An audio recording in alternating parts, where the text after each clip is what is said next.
कहानी गोल्ड के सभी श्रोताओं को मेरा प्यार भरा नमस्कार। आइए दोस्तों सुनते हैं समकालीन लेखिका सुमन वाजपेयी जी की लिखी कहानी आउटडेटेड। दोस्तों, सुमन वाजपेयी जी पिछले 33 वर्षों से लेखन, संपादन और पत्रकारिता के साथ साथ अनुवाद कार्य में भी वह संलग्न रही। हिंदी व अंग्रेजी दोनों भाषाओं में लेखन करती हैं। आजकल स्वतंत्र लेखन कर रही हैं।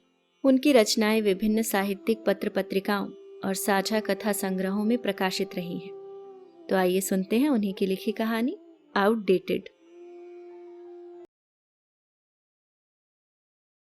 ओ माय गॉड, कितना कचरा जमा किया हुआ है यहाँ, चलो साफ करो। पारित की आवाज कानों में पड़ी तो वह चौंकी। हमेशा की तरह झुंझलाई आवाज थी उसकी। उसके मन मुताबिक कुछ न हो तो ऐसे ही झल्लाता है। दूसरा क्या सोचता है या कितना आहत होता है, इसकी वह जरा भी परवाह नहीं करता। सुबह के वक्त रोज की तरह वह ब्रेकफास्ट बनाने में व्यस्त थी। उमेश तैयार हो गए थे और ड्राइंग रूम में किसी से मोबाइल पर बात कर रहे थे। वह किसी भी वक्त आकर डाइनिंग टेबल पर बैठ सकते थे। पल भर की भी देरी उन्हें बर्दाश्त नहीं है। पेपर पढ़ते पढ़ते वे नाश्ता करते हैं और बिना कुछ कहे कार की चाबी उठा ऑफिस के लिए निकल जाते हैं। हंगामा तभी होता है जब कार की चाबी जगह पर न मिले, क्योंकि घर की हर चीज सलीके व व्यवस्थित ढंग से रखना उसका काम है, उमेश का नहीं। वह तो जहां तहां उसे पटक देते हैं। मैं ऐसा ही हूं कहकर हर बार वे बहुत साफ गोई से बचकर निकलना जानते हैं। अपेक्षाएं एक चक्र की भांति होती हैं, जो वक्त के साथ निरंतर और तेजी से गोलमोल घूमती रहती है। एक अंतहीन वृत्त में उनकी पूर्ति होती रहे तो स्थिति टेक इट फॉर ग्रांटेड की आ जाती है। उमेश के जाने के बाद सोचा कुछ पल बैठकर उलझनों की गांठ को खोल ले, पर ड्राइंग रूम के बिखराव को देख और उलझ गई। बुक्स वाले रैक्स के साथ छेड़छाड़ की गई थी। डेकोरेशन के कुछ पीस भी वहां से हटाए गए थे। ऐसा लग रहा था कि कमरे की सेटिंग करने का भी मूड बन रहा था किसी का। किसका? उमेश का या बच्चों का? उसे तो वे इन बातों में शामिल नहीं करते। वह व्यवस्था के साथ बार बार खिलवाड़ करना पसंद जो नहीं करती। भैया, एक बार ममा से तो पूछ लो।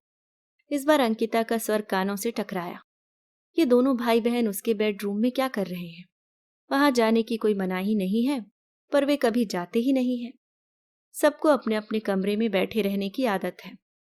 वे लोग इसे प्राइवेसी का नाम देते हैं।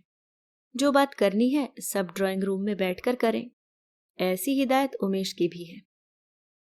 उसका मानना है कि आधुनिकता केवल व्यवहार से ही नहीं, घर के हर कोने से भी झलकनी चाहिए। आखिर स्टेटस इसी तरह मेंटेन होता है। बच्चों की सोच पूरी तरह से अपने पापा से प्रभावित है, खासकर पारित की। तभी तो कितनी बार वह स्वयं को मिसफिट महसूस करती है इन सब के बीच। बेडरूम में पहुंची तो देखा उसकी किताबों की अलमारी एकदम खाली है। जमीन पर हर ओर किताबें बिखरी हुई हैं। यह क्या हो रहा है? हैरानी के साथ क्रोध भी फूटा उसके स्वर से। मामा, क्या बेकार की बुक्स रखी है आपने? इन टाइटल्स का तो कभी नाम भी नहीं सुना मैंने। सब आउटडेटेड हो गए हैं। आपको पढ़ना ही है तो नए ऑथर्स की बुक्स पढ़िए ना। मेरा कलेक्शन देखिए, बेहतरीन लेखकों के इंग्लिश नॉवेल्स हैं उसमें। पारित किताबों को एक गत्ते के डिब्बे में डालने लगा। रखो इन्हें अंदर, ये सब क्लासिक्स हैं। इतने बरसों में तो ये उपन्यास और कहानी संग्रह इकट्ठे किए हैं मैंने। नेहरू, गांधी, विवेकानंद की ऑटोबायोग्राफी या गीता उपनिषद जैसे ग्रंथ कभी आउटडेटेड नहीं होंगे। उसे लग रहा था कि जैसे चुनौतियों के पहाड़ उसे घेरे खड़े हैं। सामने एक प्रतिद्वंदी की तरह उसका 20 वर्षीय बेटा खड़ा है, जो नई पीढ़ी के होने का दंभ लिए उसके मूल्यों व सरोकारों को परास्त करने पर आमादा है। ओह, कम ऑन मामा, ग्रो अप। बेशक आप अपने टाइम के हिसाब से बहुत एजुकेटेड और स्मार्ट हैं, पर फिर भी आज के समय के अनुसार तो आउटडेटेड हो ही गई हैं। पापा को देखो, वे जानते हैं समय के साथ चलना। पारित का फेंका व्यंग का तीर उसे अंदर तक भेद गया। पापा घर का नए सिरे से रिनोवेशन करवाना चाहते हैं, पर उससे पहले वह चाहते हैं कि जो चीजें काम की ना हो, पुरानी हो गई हो, उन्हें फेंक दिया जाए। अंकिता ने उसके चेहरे पर खींची दर्द की लकीरों को जैसे पढ़ लिया था, इसलिए उसने बात संभालने की कोशिश की। पुरानी? झटका लगा उसे। मेरे कमरे से दोनों बाहर जाओ। उसके शब्दों की रिक्तता और आंखों में आई नमी ही थी, जिसके कारण शायद अंकिता पारित को लगभग खींचते हुए बाहर ले गई। वह धम्म से पलंग पर बैठ गई। पुराने हो गए पलंग से किर्र की आवाज आई। यह भी उसकी तरह आउटडेटेड हो गया है। उसकी शादी का पलंग है। पापा ने बहुत चाव से शीशम की लकड़ी का बनवाया था। अलमारी भी उसी डिजाइन की थी। उसकी पढ़ने में दिलचस्पी को ध्यान में रखकर स्टडी टेबल भी खास तैयार करवाई थी। स्टडी टेबल तो कब से उसके कमरे से विदा होकर अंकिता के कमरे में चली गई है। रोज ही तो टोकते थे उमेश, बेकार कमरे में जगह घेर रही है, हटाओ इसे यहां से। पढ़ लिया जितना पढ़ना था तुमने, पोस्ट ग्रेजुएशन किया है, काफी है।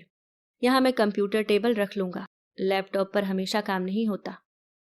कंप्यूटर कमरे में रखा गया तो एक फायदा तो हुआ था कि उस पर प्रैक्टिस करते करते वह उसे ऑपरेट करना और धीरे धीरे उसके प्रोग्राम से वाकिफ हो गई थी। हालांकि कभी उस पर काम करने की नौबत नहीं आई।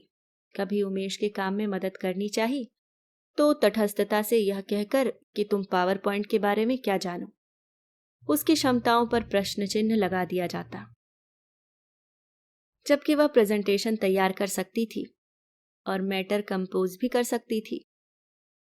जमीन पर बैठकर वह एक एक किताब पर ऐसे हाथ फेरने लगी मानो उन्हें दुलार रही हो, अपने बेटे की बदतमीजी की उनसे क्षमा मांग रही हो। क्या वाकई वह आउटडेटेड हो गई है? स्कूल कॉलेज में बेस्ट स्टूडेंट की उपाधि जीतने वाली वो हरितिमा त्रिवेदी, बच्चों को तो उसका नाम भी बाबा आदम के जमाने का लगता है। उसे हमेशा लगता है कि रिश्तों को सींचने के लिए संवेदनशीलता की आवश्यकता सबसे ज्यादा पड़ती है। हालांकि उसकी संवेदनशीलता का मजाक उड़ाने से तीनों ही नहीं चूकते। कभी कभी जब वह बचपन की खट्टी मीठी यादों के पिटारे को खोलकर बैठ जाती तो उमेश एकदम से भड़क उठते। पुरानी बातों को अब भी क्यों याद करती रहती हो? जो बीत गया सो बीत गया। मुझे तो लगता है कि मैंने एक पढ़ी लिखी गवार से शादी की है। वह अवाक रह जाती। उमेश, मैं यह नहीं कहती कि अतीत की परछाइयों के साथ जियो, पर वे पल जो खुशी से भरे थे, वे घटनाएं जिनका ध्यान आते ही होठों पर हंसी थिरक जाए, उनके बारे में बात कर लो तो वे जीने का संबल बन जाती हैं। इन सेंटिमेंट्स के साथ जीने का कोई फायदा नहीं है। बाहर निकलो इन भावनाओं के पिंजरे से। उमेश उकताकर कमरे से बाहर चले जाते। समय से 2 कदम आगे चलने की उनकी इस ललक से कांप जाती है। कैक्टस क्यों उगा रहे हैं वे, जिन्हें छूने भर से उंगलियां लहूलुहान हो जाती हैं? फूलों की कोमल पत्तियां उन्हें क्यों पसंद नहीं? कितना पैनापन है उमेश के व्यवहार में। पारित भी तो कैक्टस की धारदार नोक से जब तब उसकी संवेदनाओं को छलनी करता रहता है। मामा, आप क्यों इतनी सेंसिटिव हैं? आज के जमाने में प्रैक्टिकल होकर जीना पड़ता है, वरना मुरझाए हुए फूलों के अलावा कुछ भी हाथ नहीं आता। अंकिता अभी कैक्टस की तरह पैनी नहीं हुई है। फूल की कोमलता है उसके अंदर, इसलिए उसके दर्द को समझ उसे समझाने की कोशिश करती है। क्या पीढ़ियों का अंतर कभी मिट नहीं सकता? क्या हर बार पुरानी पीढ़ी को नई पीढ़ी के आगे परास्त होना पड़ेगा? कुछ पुरानी यादें, कुछ धुंधले चित्र उसकी आंखों और दिमाग पर किसी बायोस्कोप की तरह तैरने लगे। क्या एक बार फिर पुनरावृत्ति होगी? कहाँ होंगी शुचि दी, जीवित भी होंगी या नहीं? मन में बुरे ख्याल पहले उपजते हैं। जब वह ब्याह कर आई थी तो शुचि दी के बच्चे ब्याहने लायक हो चुके थे। कहने को वे उसकी सबसे बड़ी ननद थी, पर रिश्ता उन दोनों के बीच सदा माँ बेटी जैसा बना रहा। उमेश को वे अपना बच्चा ही मानती थी। उमेश अपने घर में सबसे छोटे थे और उनसे बड़ी रागिनी और उनमें 15 वर्ष का अंतर था। कितनी बार हंसते हुए कहते हैं उमेश, क्या जमाना था वह भी। माँ जब प्रसव पीड़ा झेल रही होती थी तो बेटी गर्भावस्था की हालत में उसकी सेवा करने आ जाती थी। मेरे पैदा होने के बाद शुचि दी ने भी 1 महीने बाद मेरे भांजे को जन्म दिया था। कभी कभी वह सोचती है कि उपहास उड़ाना सबसे आसान काम है, हर समय की अपनी रीतियां होती हैं और समाज उन्हीं के अनुसार चलता है। बस उन रीतियों को रूढ़ियां नहीं बनने देना चाहिए। वो मानती है कि वक्त के अनुसार खुद को बदल लेना चाहिए, पर इतना भी नहीं कि खुद की पहचान और अस्तित्व तक उसमें विलीन हो जाए। उमेश के लिए तो शुचि दी हमेशा अम्मा ही बनकर रही। देखा देखी पारित और अंकिता भी उन्हें अम्मा पुकारने लगे थे। तब उन्होंने हंसते हुए कहा था, मेरी उम्र देख, जिसे देखो वह मुझे अम्मा दादी नानी बना देता है। मेरे बुआ होने के अधिकार से मुझे वंचित मत करो। लाड से उन्होंने पारित और अंकिता को बाहों में भर लिया था। ठीक है, हम आपको बुआ अम्मा कहेंगे। पल भर को हंसी की रेखा उसके होठों पर खिल गई। पारित बचपन से ही कुछ डिफरेंट करने के चक्कर में रहा है। लाइफ में कुछ डिफरेंट करना चाहिए, यह जुमला तो वह जब तक बोलता रहता है। शुचिदी कितनी सुलझी और समझदार थी। रिश्ते नातों को सहेजना उन्हें बखूबी आता था, और अपने दोनों बेटों को भी तो बहुत सहेज कर पाला था उन्होंने। कभी किसी बात की तकलीफ या कमी नहीं होने दी, न कभी डांटा न मारा। उनके पति कोई धन्ना सेठ तो थे नहीं, पर खुद परेशानियां सहती रहीं वे। बच्चों को विदेश में पढ़ाया और ब्याह भी उनकी पसंद की लड़कियों से किया। कभी उनके जीवन में हस्तक्षेप नहीं किया। पति के गुजरने के बाद तो वे धर्म कर्म में अपना सारा समय व्यतीत करती थी, लेकिन उनके बेटे कुछ ज्यादा ही आधुनिक हो गए थे। बात बात पर उन्हें टोकते रहते। मम्मी, तुम्हें तो किसी चीज की सेंस ही नहीं है। हमारे दोस्तों के सामने कॉटन की साड़ी पहनकर क्यों आती हो? थोड़ी वेल ड्रेस्ड रहा करो। आजकल आपकी उम्र के लोग ओल्ड की गिनती में नहीं आते हैं। कुछ मैनर्स एटिकेट सीख लो। हमें आपकी वजह से कितनी शर्मिंदगी उठानी पड़ती है। बेटा बहू और उनके पोते पोती तक जब तब उन्हें टोक देते। शुचिदी अक्सर उसके सामने अपने दर्द को बता बहुत रोती। उस समय वे उन्हें किसी अबोध शिशु की तरह लगती, जिसके मन की बात कोई समझना ही नहीं चाहता है। हरितिमा, मैंने ही तो इन्हें जन्म दिया है, पाला है, संस्कार दिए हैं, और हर कदम पर उनकी रक्षा करने के लिए चट्टान की भांति खड़ी रही हूं। कभी एक खरोच तक नहीं लगने दी। हर घाव खुद सह लिया। मैंने कोई एहसान नहीं किया है, न ही मैं इनसे कोई उम्मीद रखती हूं। फिर क्यों ऐसा हो गया है? मेरी ही गोद में बैठिए ज्ञान की पुस्तकें बांचा करते थे। मेरा ही हाथ पकड़कर इन्होंने चलना सीखा, और आज मैं ही इनके लिए किसी पुरानी चीज की तरह हो गई हूं। कहाँ भूल हो गई मुझसे? सब ठीक हो जाएगा दी, आप परेशान न हो। कुछ दिन यहीं रह जाइए हमारे साथ। वह उनकी पीठ थपथपा सांत्वना देती। नहीं हरितिमा, यह कोई विकल्प नहीं है। कितने दिन मैं रह लूंगी यहाँ? बच्चों को भी बुरा लगेगा, और फिर यह तो पलायन होगा, समस्या का समाधान नहीं। शायद मुझे अपने को उन जैसा बनाना होगा, पर इतना आसान नहीं होता। असली चोले को उतार कर झूठ और दिखावे का मुलम्मा चढ़ाना। शुचि दी के मन में उमड़ती बदलाव की आंधी और स्वयं को परिस्थितियों के अनुसार तैयार करते देख तब लगा था सब ठीक हो जाएगा, पर कहाँ हो पाया ऐसा। बहुत विक्षिप्त सी रहने लगी थी वे। उनके बच्चे अक्सर शिकायत लेकर मामा के पास आते। देखिए ना मामा, मम्मी कैसी हो गई हैं। एकदम उल जुलूल हरकतें करने लगी हैं। कभी सारा दिन बाल धोती रहती हैं, तो कभी मेकअप पोत सोफे पर ऐसे बैठ जाती हैं मानो कोई आने वाला हो। वह और उमेश शुचि दी से मिलने गए तो भारी मन से ही लौटे।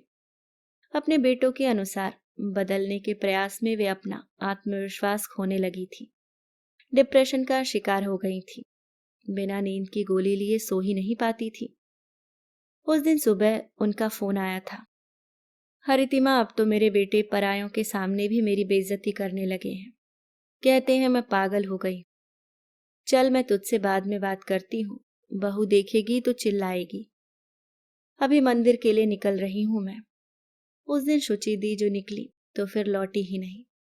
शायद विक्षिप्त अवस्था में घर आने का रास्ता भूल गई थी, या सयासी राह भटक गई थी। वे अक्सर पूछती थीं कि क्या आधुनिकता का जामा पहनना ही अपडेटेड होने की निशानी होता है? हम पुराने लोगों की सोच समझ और अनुभव क्या कुछ मायने नहीं रखते? मामा, अब तक आप ऐसे ही बैठी हैं? अंकिता उसके सामने खड़ी थी। तुम चलो, मैं अभी आई। क्या इतिहास एक बार फिर से अपने को दोहरा रहा है? नहीं, वह कभी ऐसा नहीं होने देगी। वह अपने आप को बुआ अम्मा नहीं बनने देगी। वह लड़ेगी अपनी पहचान कायम रखने के लिए। वह रास्ता नहीं भटकेगी। उसका एक वजूद है, सोच है। वह हर चुनौती का सामना करेगी। हर नई पीढ़ी को यह एहसास दिलाना जरूरी है कि पुरानी पीढ़ी किसी पीली पड़ गई किताब या धुंधलाते अक्षरों की तरह नहीं होती। वह उठी और एक एक किताब को उठाकर फिर से अलमारी में संजोने लगी। अभी आप सुन रहे थे सुमन बाजपेयी जी की लिखी बहुत ही खूबसूरत कहानी आउटडेटेड। उम्मीद करती हूँ आप सबने इसका आनंद लिया होगा। अगर आप चैनल पे नए हैं तो सब्सक्राइब करना ना भूलें। मिलती हूँ किसी और नई कहानी के साथ, तब तक के लिए मुस्कुराते रहिए। धन्यवाद।